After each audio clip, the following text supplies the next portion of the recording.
কি করছো তুমি? কি হচ্ছে?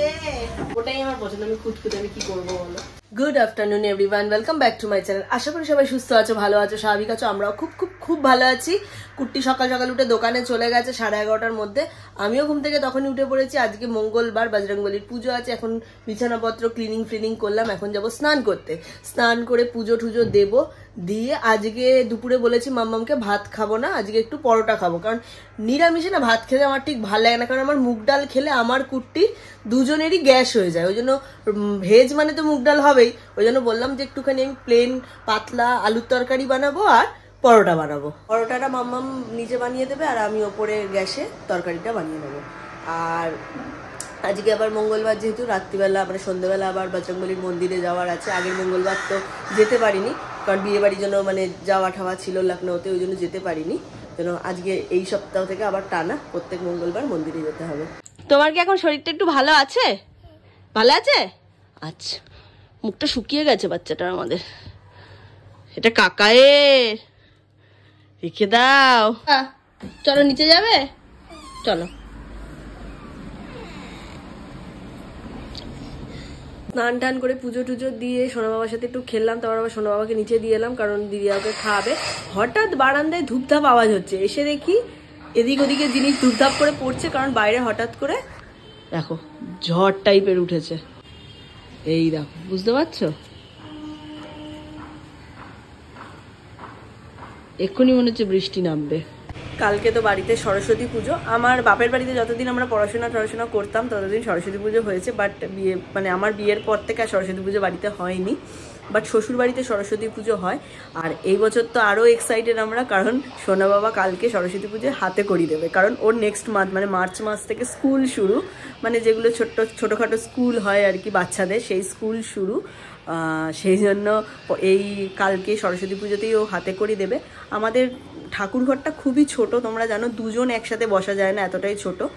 তাই জন্য ঠিক করা হয়েছে দোতলাতেই বারান্দায়, দিদিয়ার ঘরের সামনেই বারান্দাটা ফাঁকা করে মালপত্র সরিয়ে, দোকানের যে পেটি থাকে ওই মালপত্র সরিয়ে ওই জায়গাটাই ঠিকঠাক করে ওখানেই সরস্বতী পুজো হবে। কারণ সবাই যাতে বসে পুজোটা দেখতে পারে, কারণ সোনা বাবা যেহেতু হাতে করি দেবে এই কারণে। ওই জন্য কালকের দিনটা নিয়ে আমরা খুব এক্সাইটেড, ভীষণ ভীষণ এক্সাইটেড। আর কালকে দিদির বাড়িতেও, কারণ আমার এয়ারপোর্টে যে দিদি থাকে দিদির বাড়িতেও যেতে হবে, কারণ দিদির বাড়িতেও সরস্বতী পুজো হয়। তোমাদেরকে বলছিলাম যে আজকে পরোটা আর তরকারি হবে। এই যে তরকারির আলু কাটা, দুবেলারই আলুর তরকারি একেবারেই আমি করে রেখে দেবো, কারণ আজকে তো ফুল ভেজ, মন্দিরে যেতে হবে, তাই জন্য রাতে আর ঝামেলা রাখবো না। মাম্মাম নিচে পরোটাটা বানাচ্ছে আর আমি ওপরে আলুর তরকারিটা বানিয়ে রাখি।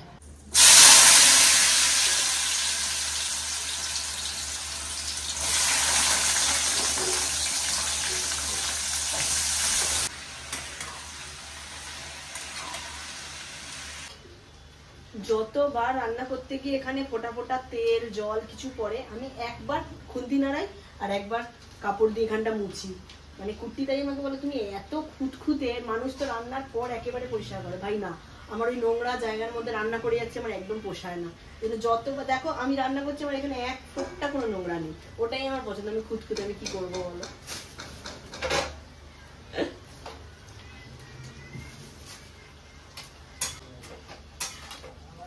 প্লেন একদম কালো জিরে শুকনো লঙ্কা চিড়ে ফোড়ন দিয়ে প্লেন সাদা আলুর তরকারি, তার সাথে পরোটা, ব্যাস। 2 দিন পর পর ভেজ হয়ে যাবে। আজকেও ভেজ, কালকেও সরস্বতী পুজো ভেজ।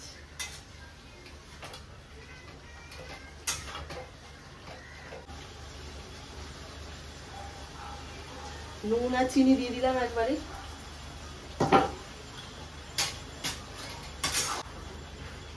ভাবছিলাম বড় কড়াইটা বার করতে হবে হয়তো, কিন্তু যা তরকারি আলু কেটেছে মামুন, তার ছোট কড়াইতেই আমার হয়ে গেছে। কুটতেই রিফাইন্ড একটা তেল এনেছিল, যেটুকু লাগলো দিয়ে দিলাম, আর বাকিটা কৌটোয় ঢেলে রেখে দিই।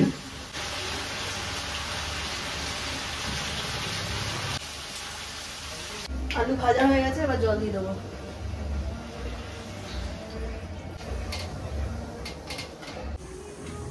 ও বাবা, এদিকে আসো।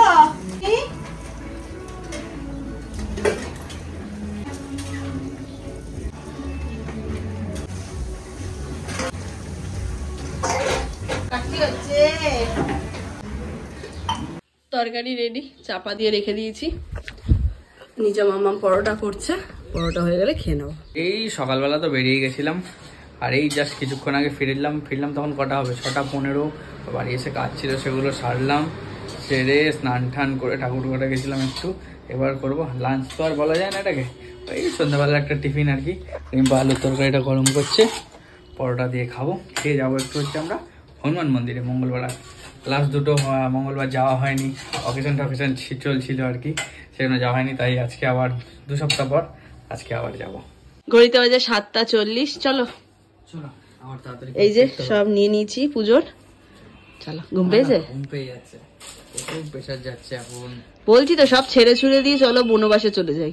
চলো কোনো পাহাড়ের ওপর একটা ছোট্ট কুড়ে ঘর বানিয়ে দুজনে থাকবো।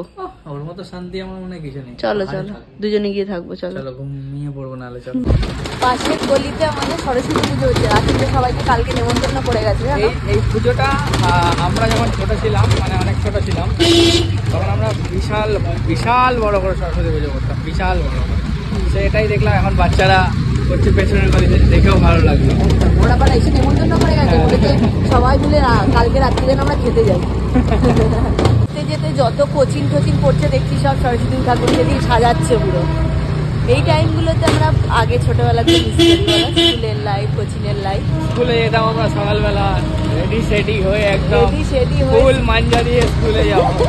ফুল মাঞ্জা দিয়ে স্কুল যেতাম, শাড়ি পরতাম, ও পাঞ্জাবি পরতো, সবাই মিলে আমরা একই পাড়া, একই মানে স্কুলের ছেলেদের ভাগ আর মেয়েদের ভাগ আলাদা ছিল আমাদের, ওগুলো সবই একসাথে ছিল, যেতাম। তারপরে আবার পুজোর 7 দিন বাদে স্কুলে খাওয়া দাওয়া হতো, মনে আছে? ফ্রাইড রাইস, আলুর দম, বেগুনি, এটার জন্য আমরা সারা বছর ওয়েট করে থাকতাম। তারপর কোচিনে পুজো হতো, খুব মজা হতো। এদিকে রেলগেট, এদিকে রেলগেট। এই জাস্ট পৌঁছালাম গোড়াবাজার হনুমান মন্দির, আর আজকে কি ভিড়, কি ভিড়, কি ভিড়। বাবা এত দয়া করছে সবাইকে, ভিড়ে ভিড় হয়ে গেছে।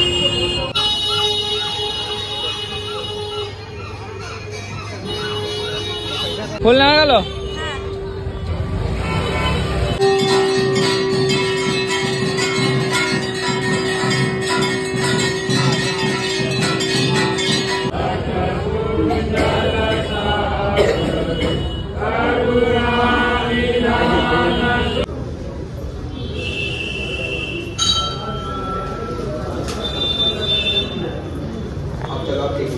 আয় আয়, আজকে সেই লেভেলের ভিড় ছিল। আমরা তখন ঢুকলাম 8টা, এখন প্রায় 8:40 মতো বাজে। বেরোলাম, দোকানে যেতে হবে। বাড়ি এসছি অনেকক্ষণ, তারপর তো কুট্টি দোকানে চলে গেল। বাড়ি এলাম তখন কটা বাজে, 8:40। আমাকে নামিয়ে দিয়ে কুট্টি দোকানে চলে গেছে। এখন ঘড়িতে বাজে 9:30। আমি কিছু টুকটাক কাজকর্ম করছিলাম। আর রাত্রিরেও তো যে পরোটা তরকারি তো করেই রেখেছিলাম। আমি ভাবলাম রাত্রিরে আর পরোটা খাবো না, দুবেলা ময়দা খাবো না। কুট্টিকে বলেছে একটা ফ্রেশ মুড়ির প্যাকেট নিয়ে আসবে, কারণ ঘরে যা মুড়ি আছে সেগুলো তো ঠেকাঠেকি। ওই জন্য বললাম যে একটু মুড়ি নিয়ে আসবে, রাত্রে আমি মুড়ি তরকারি খাবো, ওর পরোটা আছে, ও পরোটা খাবে। আর কালকে সরস্বতী পুজো, কালকে আবার তার সাথে আমার ভ্যালেন্টাইন্স ডে। খুব মানে একটা ভালো দিন কালকে পড়েছে, সবাই খুব এনজয় করো। আমাদের তো শ্বশুরবাড়িতে পুজো হয়, শোনো বাবা, তার মধ্যে আবার কালকে হাতে করিয়ে দেবে। কালকে আমাদের 10টায় ঠাকুর মশাই আসবে। মোটামুটি 8টার মধ্যে উঠে স্নান টান করে রেডি হয়ে নেবো, তারপরে দিদিয়ার সাথে একটু পুজোর কাজে হাত লাগাতে হবে। আচ্ছা, এই ডেকোরেশনটা কার? দিদিয়া তোমার না দাদা ভাইয়ের? ও তোমার? কি সুন্দর করে সাজিয়েছে দিদিয়া এই জায়গাটা, দেখো। এইখানেই কালকে আমাদের সরস্বতী পুজো হবে, এবছর স্পেশাল। এই যে স্যার, আপনি হাতে করে দেবেন তো কাল? আচ্ছা, হ্যাঁ। না বললি, না বললি। খুব সুন্দর লাগছে এখানটা। এই যে দিদিয়া ঠাকুর নিয়ে এসছে, দিদিয়া দাদা ভাইয়া সোনা বাবা গিয়ে। বাট ঠাকুরের মুখ ঢাকা, কালকেই তোমাদেরকে দেখাতে পারবো, আজকে আর দেখাচ্ছি না। কালকে যখন সুন্দর করে সাজানো টাজানো হবে তখন দেখাবো। কি হয়েছে? কই কাঁদিস কেন? কই গেল কেন? আয়, আমার সোনা বাবা তো আজ আমার কোলে কি সুন্দর করে বসে আছে, দেখো। শরীরটা ভালো না তো, তাই জন্য আমার সোনা বাবাটা সুন্দর করে বসে আছে, দেখো। বাড়ি আসতে আসতে আজকে অনেক রাত হয়ে গেছে, অনেক রাত। যেহেতু কালকে সরস্বতী পুজো, দোকানে একটু চাপ ছিল, অনেকটাই রাত হয়ে গেছে। আর আজকে তো যেহেতু ভেজ, আমরা পরোটা খেয়েছি সারাদিন, দুপুরেও, রাত্রে একটা জিনিস অ্যাড করেছি, সেটা হচ্ছে কি দেখাচ্ছি তোমাদের। এমনিতে তো আছেই সেকা পরোটা, আলুর তরকারি, সঙ্গে নিয়েছি একটু নলেন গুড়। গুড় দিয়ে গরম গরম পরোটা খাওয়ার মজাই আলাদা, বহুদিন খাইনি, আজকে একটু ট্রাই করবো। দেখো পেছনের গলিতে আলো জ্বলছে। আমরা যখন ছোট ছিলাম আর কি, এই যে আমাদের যে সামনের গলিটা, এটা বাড়ির সামনে যে গলিটা, এখানে এই যে এইটা তখন বাড়িটা ছিল না, ছিল এই দেখো পেছনে একটা ছোট্ট বাড়ি দেখতে পাচ্ছ, এই পোর্শনটা ছিল, এইটা ফাঁকা মাঠ ছিল। তখন আমাদের বিশাল বড় করে সরস্বতী পুজো হতো। তারপর যখন এটা বাড়ি হয়ে গেল তখন আমরা রাস্তায় করতাম, বহু বছর করেছি, বড় বড় প্যান্ডেল, হেভি হেভি প্যান্ডেল ছিল, মানে রকেট বানানো হয়েছিল একবার, সেই বিশাল বিশাল হেভি হেভি প্যান্ডেল হতো আর কি। একটা দাদা ছিল, মানে কাকু ছিল আর কি, মানকেশ কাকু বলে নাম, সে এরকম আর্টের হেভি হেভি জিনিস বানাতো। ব্লাড ডোনেশন ক্যাম্প বানিয়েছিল একবার, যে ব্লাড দিচ্ছে ওই নিয়ে, মানে হেভি হেভি থিম বানাতো। মানে এখন ভাবলে ভাবি যে কি কি সুন্দর আমরা পুজো করতাম। তাই এবারে বাচ্চারা পেছনে পুজো করছে, এখন তো আর আমাদের সময় হয়ে ওঠে না এগুলো করার। আগে আমাদের এখানে প্রচুর ছেলেপুলে থাকতো, মানে এই গলি ওই গলি ওই গলি, 3টে গলি মিলিয়ে পুজোটা বিশাল বড় করে হতো। প্রচুর ছেলেপুলে, প্রায় 30, 35, 40 জন। আমাদের এই ছাদটা তখন, এই যে আমার এই ঘরটা হয়নি, এই পোর্শনটা হয়নি, এত বড় ছাদ, মানে যে কোনো অকেশানে তোমার কি বলবো আর কি, 15ই আগস্ট বিশ্বকর্মা পুজো আমাদের এখানে ঘুরি ওড়ে, 30 জন 35 জন একসাথে আড্ডা ঘুরি একসাথে। আর সারা মানে আর যে কোনো খেলাধুলা হলে আমাদের দোতলায় বসে টিভি দেখা থেকে শুরু করে হেভি, মানে হেভি মজা হতো। আর সেই সময় কোথায় চলে গেছে, সবাই কাজকর্মে ব্যস্ত, কারোর সাথে কারোর হয়তো দেখাই হয় না, এরকম সিচুয়েশান এখন।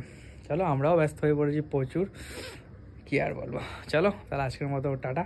ব্লগটা কেমন লাগলো জানিও, পারলে শেয়ার করো, সাবস্ক্রাইব করো আমাদের চ্যানেলটাকে। 100K হতে আর বেশি দেরি নেই। ফেসবুক পেজেও আমরা আস্তে আস্তে এগোচ্ছি, পারলে গিয়ে ফলো করতে পারো ফেসবুক পেজ, যোগমাই লাইফস্টাইল নামে আছে। আর ডেসক্রিপশনে ইনস্টা আইডি, ফেসবুক আইডি সব দেওয়া থাকে আমাদের, ওগুলোও পারলে ফলো করতে পারো। আর কালকে সরস্বতী পুজো, এদিকে ভ্যালেন্টাইন্স ডে, একসাথে বাঙালিদের ভ্যালেন্টাইন্স ডে আর নর্মাল ভ্যালেন্টাইন্স ডে একদিনে পড়েছে। এনজয় করো সবাই। চলো টাটা, গুড নাইট, ভালো থেকো সবাই, সুস্থ থেকো সবাই।